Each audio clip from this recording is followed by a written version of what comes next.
Hey guys. Tonight we slip straight into the sun-warmed dust of an ancient vineyard where Dionysus, god of wine and festivals and questionable event planning philosophies, has decided, quite earnestly, that today will be devoted to peace, quiet, and a wholesome little picnic. You stand there in the soft morning haze, blinking at the rows of vines that rustle like they're whispering gossip behind your back, and you already know. You probably won't survive this in one piece. Not physically, you'll be fine, but emotionally, spiritually, you can feel the chaos stretching its fingers. So, before you get comfortable, take a moment to like the video and subscribe, but only if you genuinely enjoy what I do here. And while you're settling in, go ahead and drop your location and your local time in the comments, because I always love knowing where in the world you're listening from. Now, dim the lights, maybe turn on a fan for that soft background hum, and let's ease into tonight's journey together. You trudge forward, sandals crunching on gravel as Dionysus waves you over with a lazy elegance usually reserved for people who are neither fully awake nor fully sober. His hair is full of vines this morning, actual vines, and you decide not to question it. The air smells like ripe grapes, honey, and a tiny hint of questionable decisions. He tells you that today will be serene. Absolutely serene, he insists, which would be more convincing if a satyr wasn't already practicing the world's loudest warm-up scale in the distance. You try to nod politely, as if you believe in any universe where a god associated with ecstatic frenzy can produce silence. A breeze brushes your face, carrying the warm scent of crushed grape skins from a nearby vat. Historically speaking, you remind yourself, Greek vineyards operated with all sorts of small routines, pruners moving from row to row, workers singing call and response tunes to keep pace. That's your mainstream fact check for tonight. And now, here you are, doing something vaguely similar, except instead of a foreman, you have a deity telling you to set the vibe to low-volume bliss.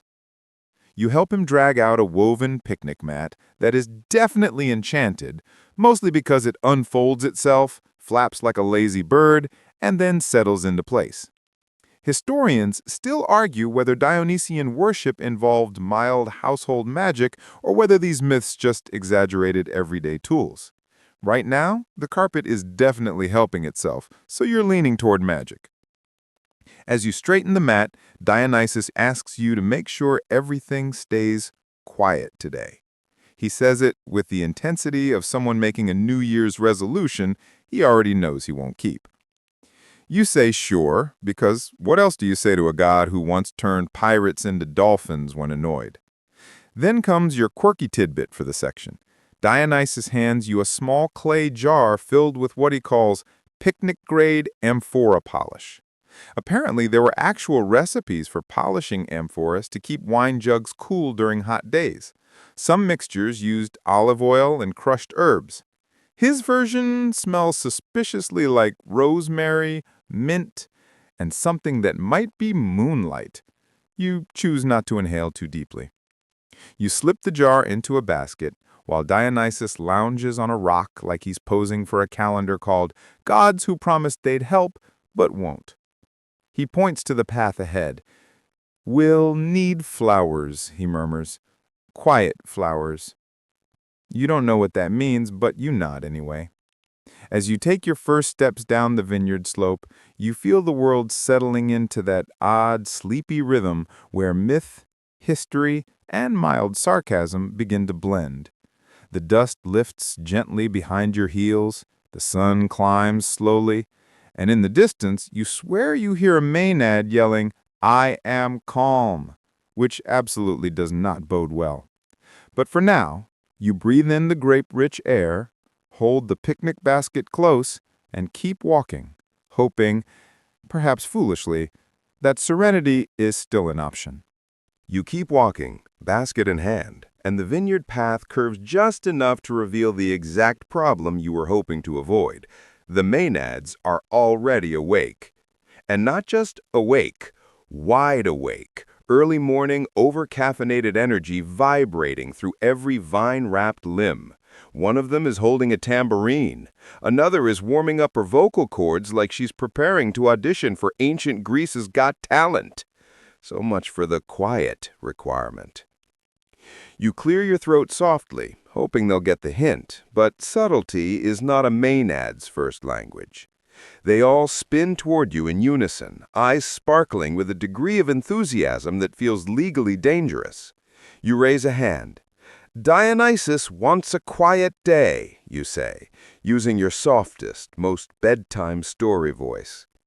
They stare at you as though you asked them to gently fold a thunderstorm into a napkin. One Maenad steps forward, twirling her staff with the calm efficiency of someone who can create chaos on command. "Quiet," she repeats. "Like indoor voice quiet?" You nod. She blinks 3 times in visible confusion. This is going to be harder than convincing a toddler that bedtime is a privilege. But you try, anyway. You gesture to the vines around you. Think of it as grape meditation. That helps more than expected. Maenads love metaphors, preferably ones that involve nature, wine, or the thrill of being dramatic in an open field. They nod slowly, intrigued. One even sets down her tambourine, which you mentally label as a major win. As they gather around, you feel the warm earth under your feet.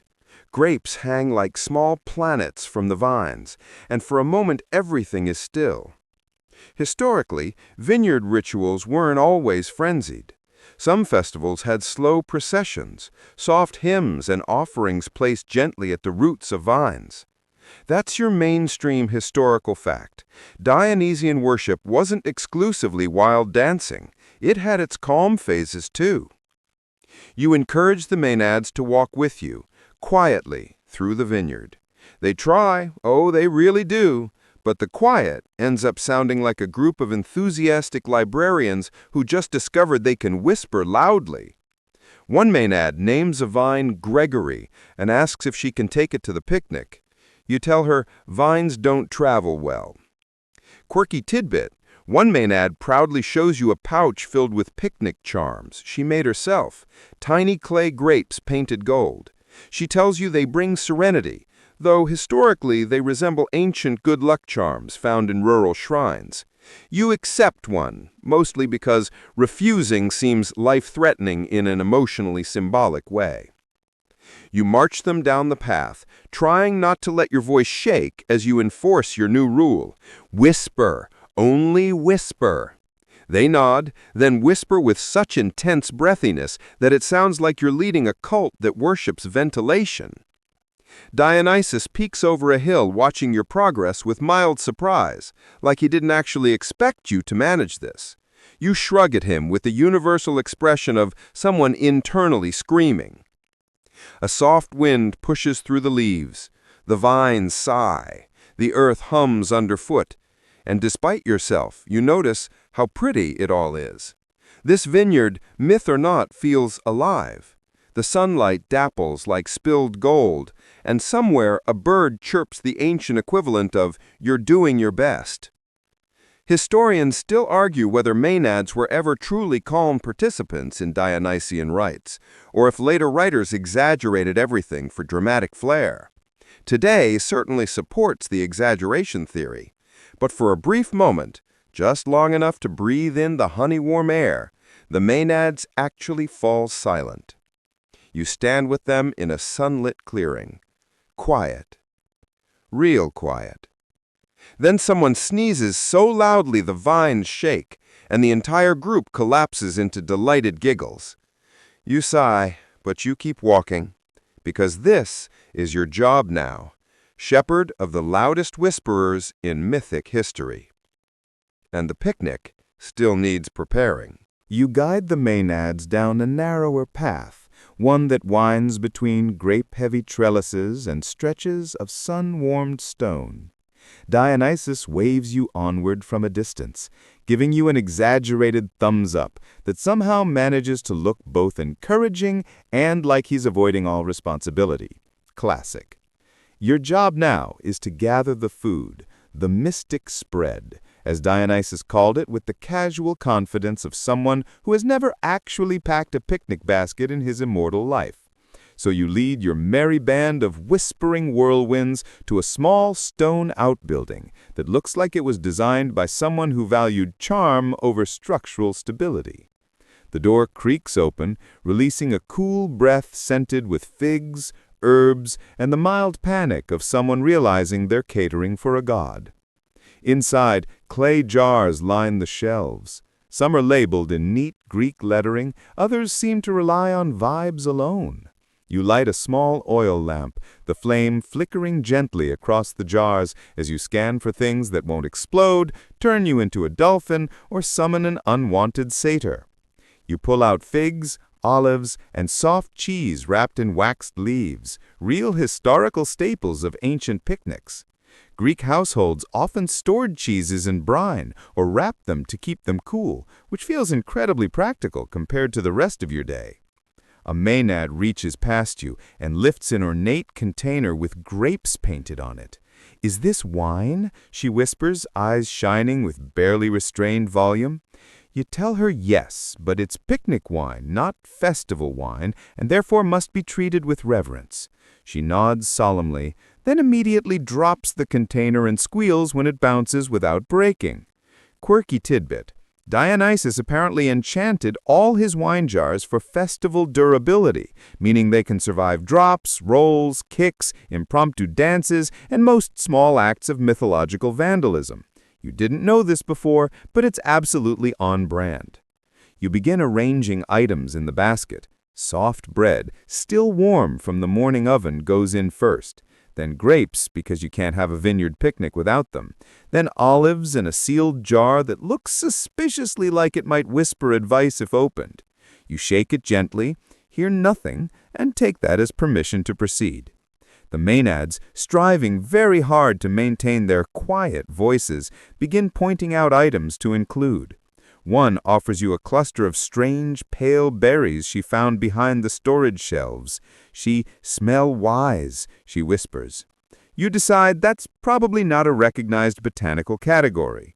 Historians still argue whether Dionysian rituals ever incorporated rare fruits in symbolic offerings or whether that was poetic exaggeration. But these berries, absolutely not entering the picnic. Instead, you find something more reasonable. A jar of honey infused with thyme, an ancient Greek favorite. You tuck it into the basket carefully, imagining the soothing sweetness it'll add to the meal. Just when you start feeling confident in your selection skills, a faint humming fills the room. One of the amphoras begins to glow as if slowly accepting a friend request from the universe. You step forward cautiously, recognizing it as the special container Dionysus mentioned, a jar holding diluted wine meant to encourage calmness rather than revelry. Apparently, ancient writers described certain Dionysian rites involving mild wines diluted with herbs to promote serenity. This must be his modernized divine version. You lift the jar, the glowing stops, the humming slows. The Maenads stare at it as if you've captured a small sun. You tell them, very softly, that this wine must be handled with care. They nod deeply, reverently, then immediately start arguing about who gets to carry it. Their whispers overlap into a hush storm of breathy enthusiasm. You tell them you'll hold it, for safety, for serenity, for your sanity. Basket full, lamp dimmed, you lead the group back outside. The sunlight meets you with a warm embrace, and you feel momentarily like you're winning. The path to the picnic site looks peaceful, gently curving between strong wooden stakes and clusters of grapes dangling like little lanterns.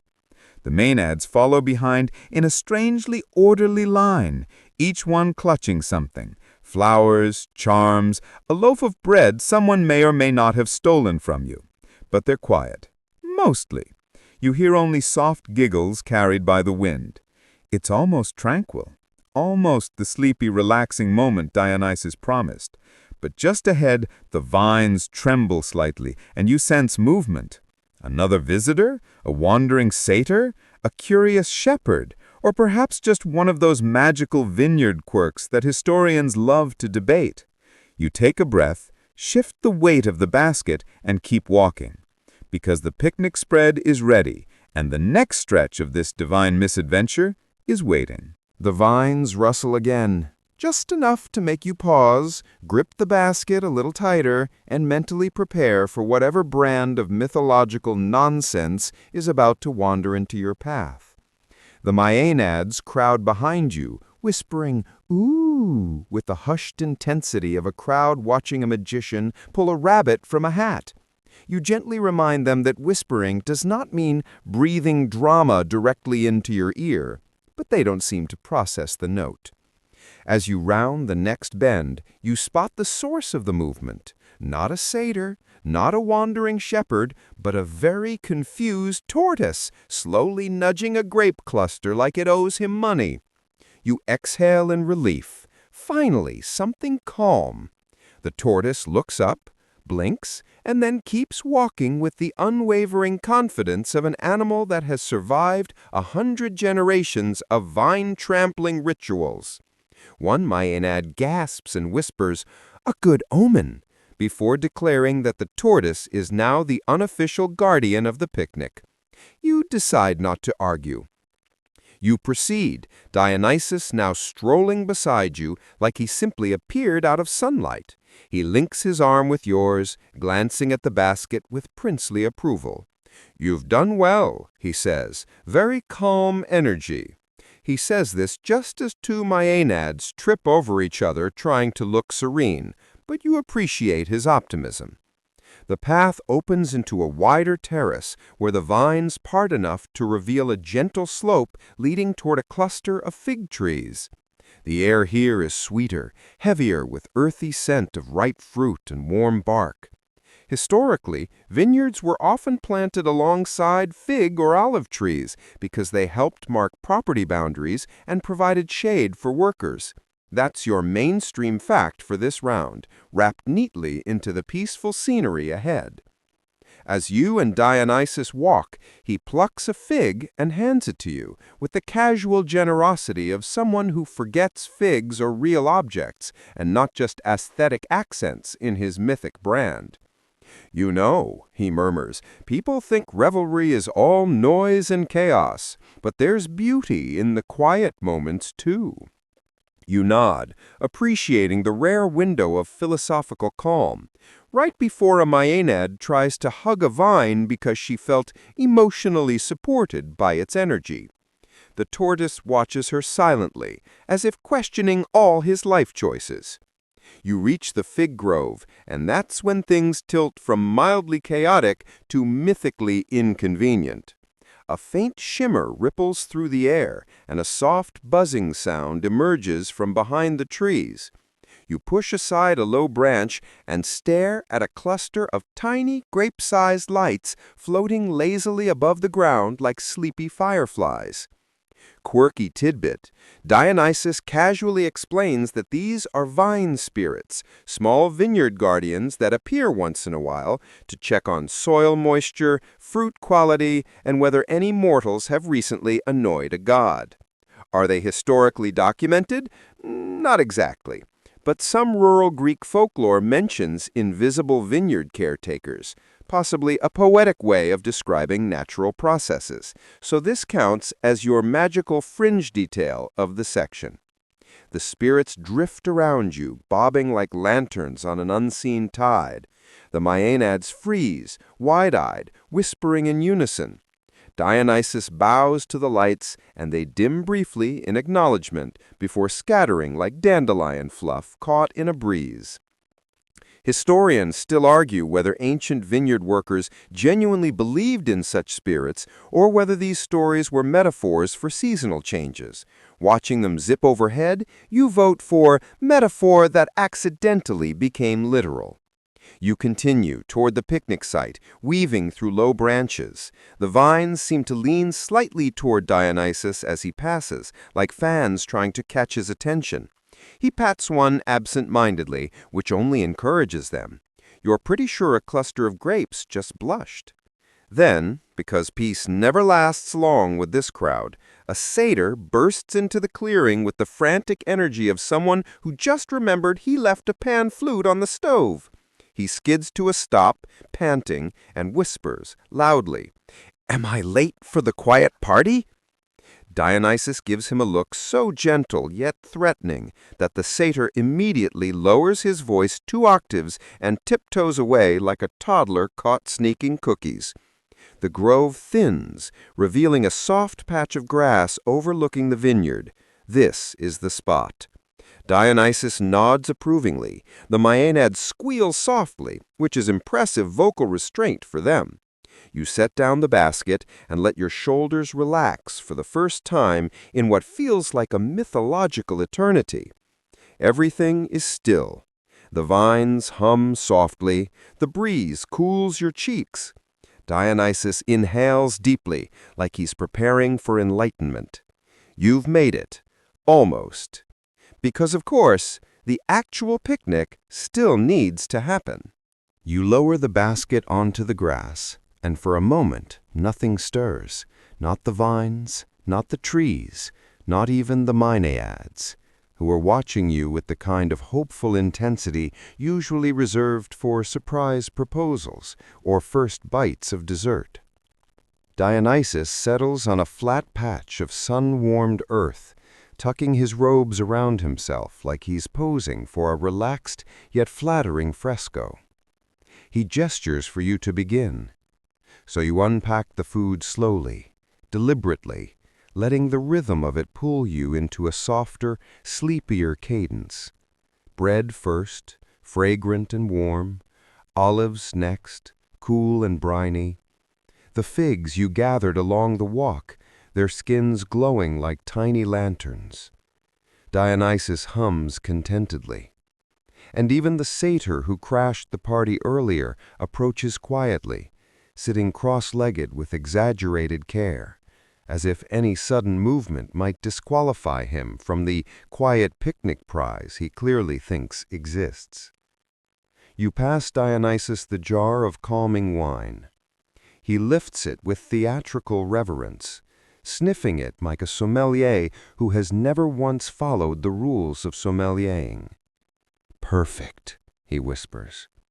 The Maenads whisper "perfect" back, in what is possibly the most synchronized, quiet moment they've ever had. You pour the wine into simple clay cups. Historically, Greek picnics often used basic pottery rather than ornate metalware, especially in rural settings where utility ruled. That's your mainstream fact.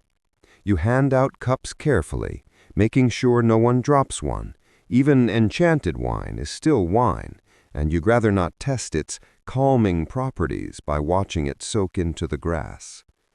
The first sip works instantly. A visible wave of serenity sweeps through the group like someone just activated relaxation mode. Shoulders soften, breaths slow.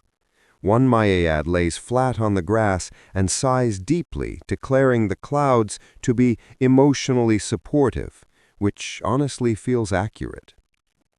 You take your own sip, and the wine tastes like cool evening air meeting warm, sunlit grapes. There's a faint herbal note, maybe thyme or mint, something ancient winemakers often used when infusing lighter wines for long gatherings. Dionysus smiles, a soft, knowing curve of his lips. "Good, isn't it?" he murmurs. You nod.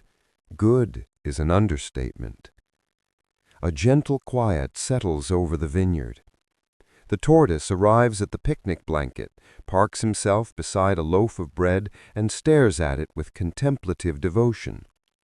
A vine spirit floats by, dimming its glow as if entering library mode.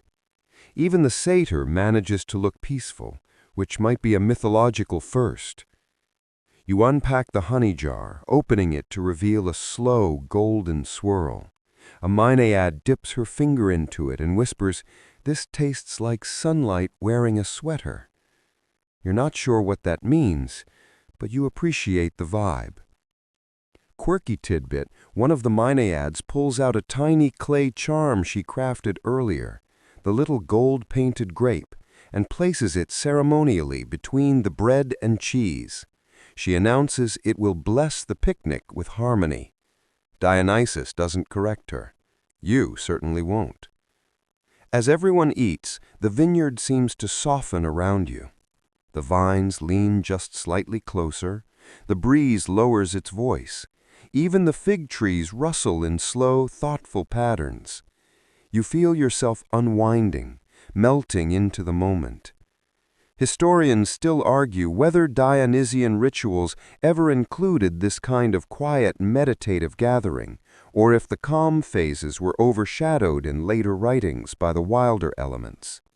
Watching Dionysus now, relaxed and half laughing at the sight of a satyr trying to share honey with a tortoise, you suspect the truth is somewhere in between. You stretch your legs, letting the warmth of the ground seep into you. Dionysus leans back on his elbows, taking in his vineyard with soft pride. He says, "See? A quiet picnic isn't impossible." You hum in agreement. It isn't perfect. It isn't normal. It certainly isn't predictable. But it's peaceful enough. And eventually, as the sun dips lower and the shadows stretch across the vines, that's all anyone really needs. The light softens now, drifting into that late afternoon glow where everything slows without being asked. The vines shimmer gently, as though the day itself is breathing out. You rest deeper into the grass, feeling it cradle you with a soft, steady warmth that asks nothing of you but stillness. Around you the Maenads settle like drifting petals, their earlier energy dissolving into quiet hums and long, easy breaths. The satyr curls up beside the tortoise, who finally stops contemplating the bread and simply closes his eyes.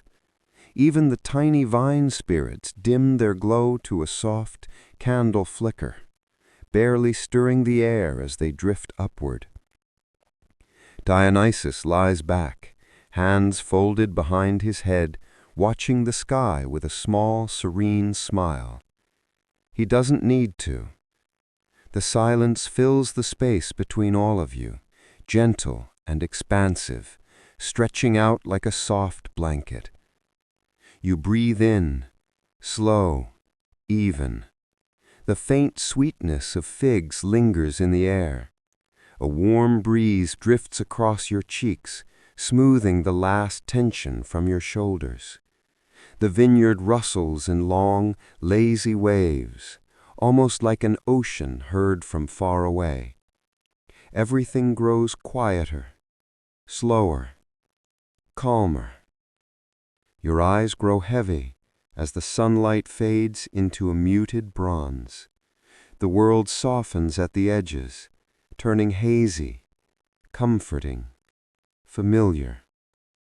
No tasks remain, no responsibilities tug at your mind, just the steady warmth of the earth beneath you, the hush of the vines, and the slow exhale of a day that has nothing left to demand. You let your breathing match the rhythm around you, slow, soft, steady, and you drift peacefully into rest.